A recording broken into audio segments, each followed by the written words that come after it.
What if Catholicism is not mainly about rules, rituals, or simply attending Mass? What if it is actually a practical path for becoming more disciplined, more loving, more courageous, and more fully alive? In Rediscover Catholicism, Matthew Kelly argues that many people have never truly rejected Catholicism. Instead, they may have rejected an incomplete, misunderstood, or poorly presented version of it. The book invites Catholics and anyone curious about the faith to look again. In this video, we'll explore the book's central message, its 7 pillars of Catholic spirituality, and the practical steps you can use to apply its ideas to your everyday life. Welcome back to the channel. Today, we're looking at Rediscover Catholicism by Matthew Kelly, a spiritual guide focused on personal transformation, authentic happiness, and the renewal of the Catholic faith. Kelly's central argument is simple. Catholicism is not meant to be a passive label inherited from your family or culture. It is meant to be a way of life that helps you become the person God created you to be. Throughout the book, Kelly returns to one important idea: becoming the best version of yourself. This does not mean becoming richer, more successful, more admired, or more comfortable. It means becoming more patient, honest, generous, disciplined, faithful, and loving.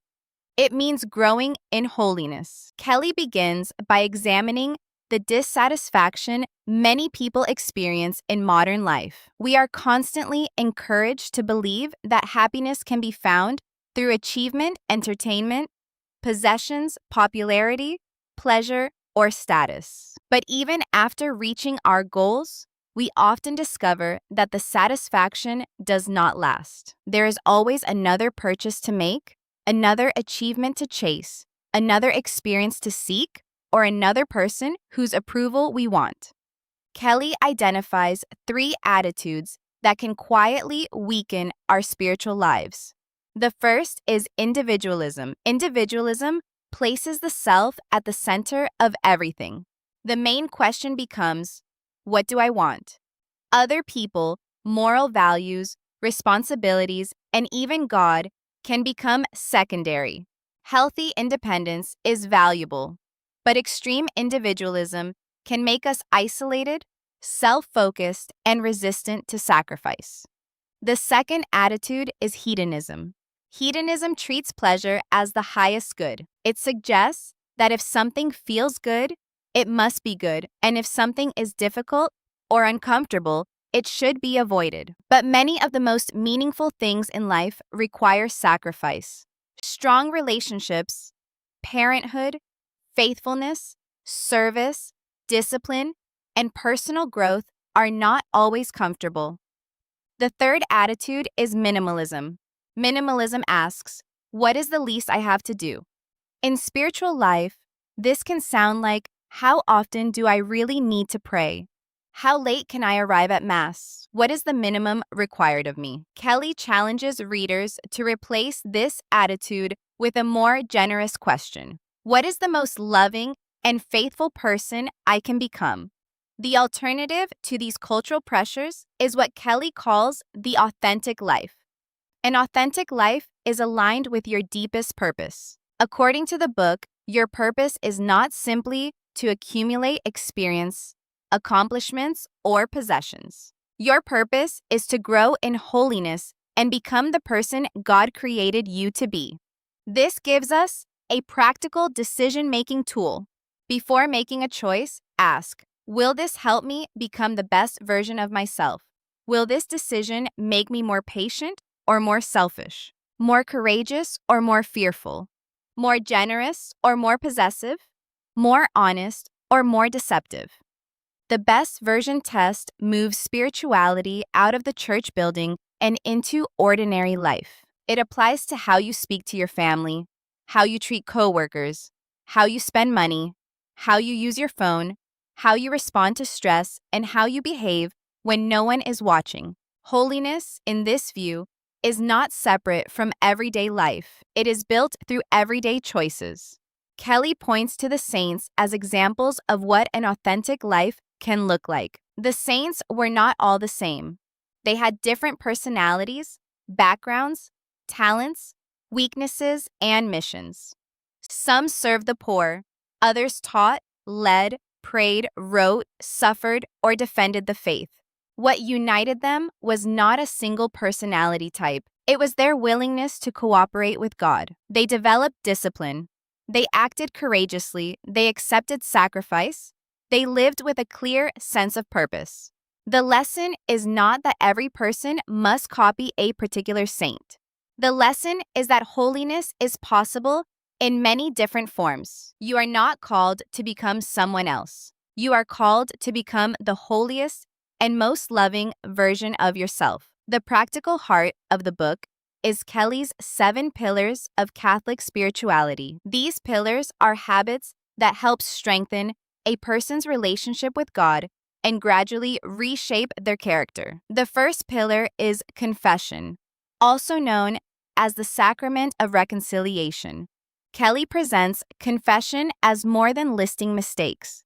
It is an opportunity for honesty, healing, forgiveness, and a fresh start. Most of us are skilled at explaining away our behavior. We blame stress, circumstance, other people, or our past. Confession asks us to stop making excuses and look honestly at the patterns in our lives. Where have we been selfish? Where have we avoided responsibility? Where have we hurt another person? Where do we need to change? The goal is not shame. The goal is freedom. A practical way to apply this pillar is to schedule a regular examination of conscience. Look not only for isolated mistakes, but also for repeated patterns. Then choose one specific change you can make. The second pillar is daily prayer. Kelly emphasizes that consistency matters more than intensity. You do not need to begin with an hour of prayer every morning. You can begin with 10 quiet minutes.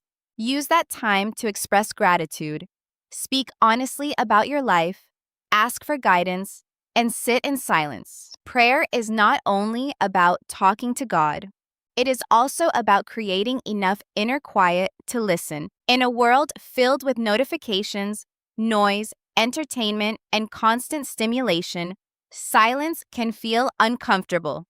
But silence helps us notice what is happening inside us.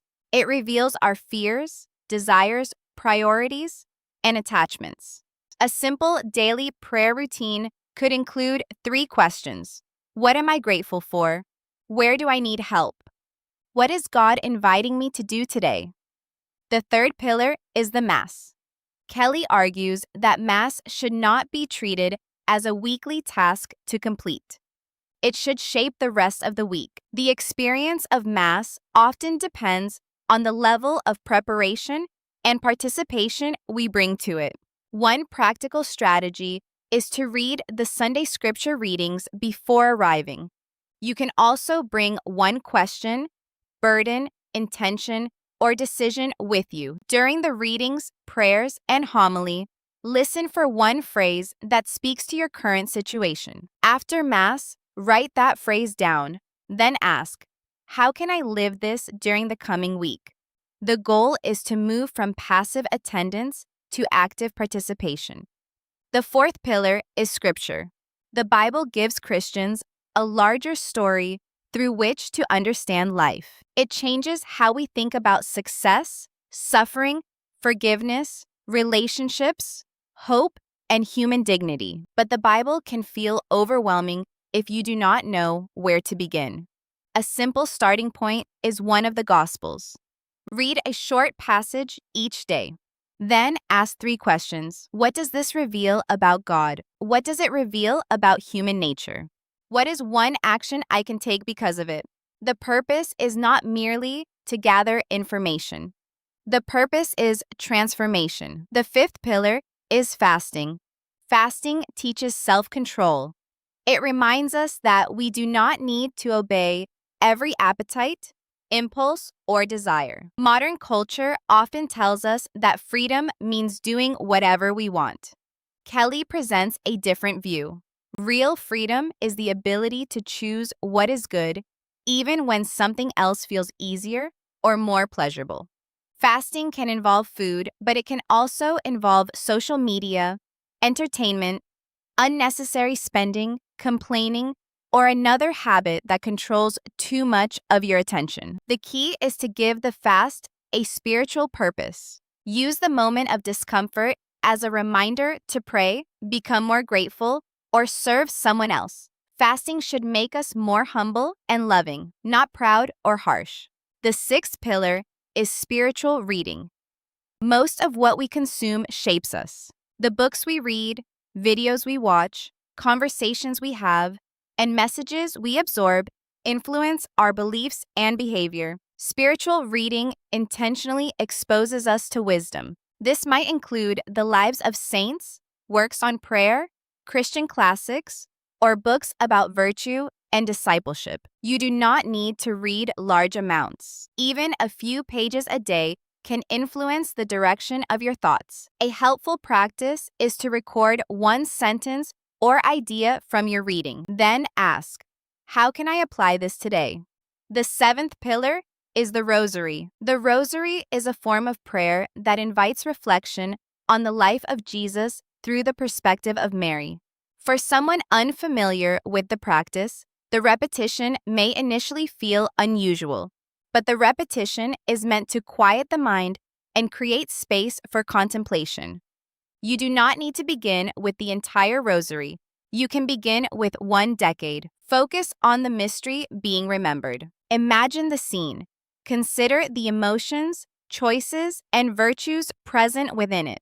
Then connect that mystery to your own life. What does it teach you about trust, humility, courage, sacrifice, or hope? The final section of Rediscover Catholicism turns from personal renewal to the renewal of the wider church. Kelly's basic formula is: personal transformation leads to stronger families and communities.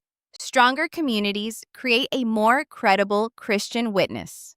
And credible witness leads to renewal within the church. Kelly emphasizes several areas, including education, evangelization, vocations, leadership, and virtue. Catholics need to understand what the Church teaches and why. They need to learn how to share their faith with clarity and respect. They need to encourage people to discern their calling. They need leaders who are courageous, humble, and focused on service. Most importantly, the Church needs people whose lives demonstrate the beauty of what they believe. Programs can help, books can help, events can help, but institutions are ultimately renewed by people. So, how can you begin applying this book? Here is a simple 30-day challenge. First, spend 10 minutes in prayer each day. Second, read a short passage from one of the Gospels. Third, prepare for Sunday Mass by reading the scriptures in advance. Fourth, choose one small fasting practice. Fifth, begin reading a spiritual book for 5 minutes a day. Sixth, pray one decade of the Rosary. And finally, choose one virtue to practice intentionally. It could be patience, generosity, courage, humility, or gratitude. At the end of each day, ask, did my choices today help me become more loving, faithful, and fully alive? You do not need to change everything at once. Choose one small practice. Be consistent. Allow the habit to shape you over time. The central message of Rediscover Catholicism is that the Catholic faith is not meant to be observed from a distance. It is meant to be lived. It is an invitation to move beyond spiritual minimalism and into a life of purpose, discipline, service, prayer, and transformation. Matthew Kelly challenges readers to stop asking, "What is the least I have to do?" and begin asking, "What kind of person am I being called to become?" Whether you agree with every argument in the book or not, that question is worth considering. Because the direction of our lives is shaped by the choices we make every day, and every choice is an opportunity to become more courageous, more generous, more loving, and more fully the person we were created to be. What is one of the 7 pillars you would like to strengthen in your own life? Is it prayer, scripture, confession, the Mass, fasting, spiritual reading, or the Rosary? Share your answer in the comments below. And if you found this summary helpful, please like the video, subscribe to the channel, and turn on notifications for more book summaries focused on faith, personal growth, leadership, and practical wisdom. Thanks for watching, and I'll see you in the next video.